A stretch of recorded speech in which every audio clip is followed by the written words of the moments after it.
Assalamualaikum, wilujeng enjing sadayana, patepang deui sareng Ibu Mae dina pembelajaran bahasa Sunda.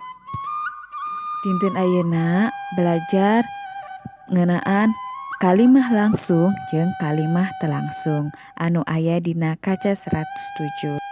Hari ini kita akan belajar kalimat langsung dan kalimat tidak langsung.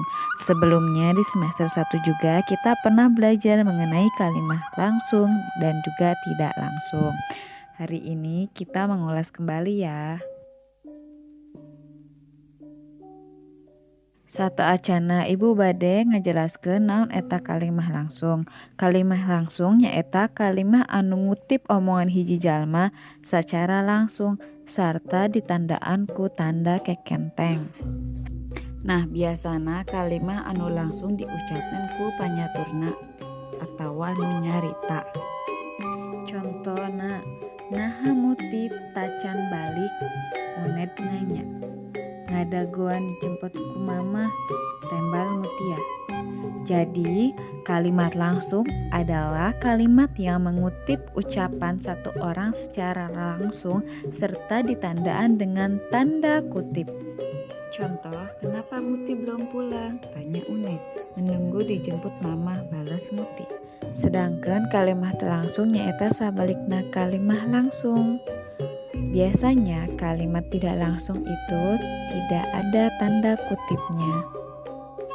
Jadi kalimat langsung itu sifatnya naratif atau hanya menceritakan. Contoh, isukan tulusna latihan pramuka teh jeung salsa ka putri. Jika dirubah menjadi kalimat tidak langsung seperti salsa nyarita ka putri, yen isukan tulusna latihan pramuka teh. Uncal anu aya di taman wisata mah lalindek cek Budi ka sobatna. Jika dirubah menjadi kalimat tidak langsung seperti cek Budi ka sobatna, yen uncal di taman wisata mah lalindek.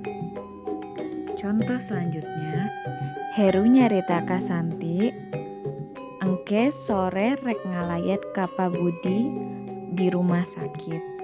Dirubah ke kalimat tidak langsung, Heru nyarita ka Santi, yen engke sore rek ngalayat ka Pak Budi. Jadi contoh-contoh yang telah Ibu bacakan merupakan kalimat langsung dan kalimat tidak langsung. Tentunya ada perbedaannya. Kalau kalimat langsung ditandai dengan tanda kutip, sedangkan kalimat tidak langsung seperti kalimat yang diceritakan karena tidak ada tanda kutipnya. Baik anak-anak kelas 5, itu saja penjelasan dari Ibu Mae mengenai kalimah langsung jeung kalimah teu langsung. Hatur nuhun. Wassalamualaikum warahmatullahi wabarakatuh.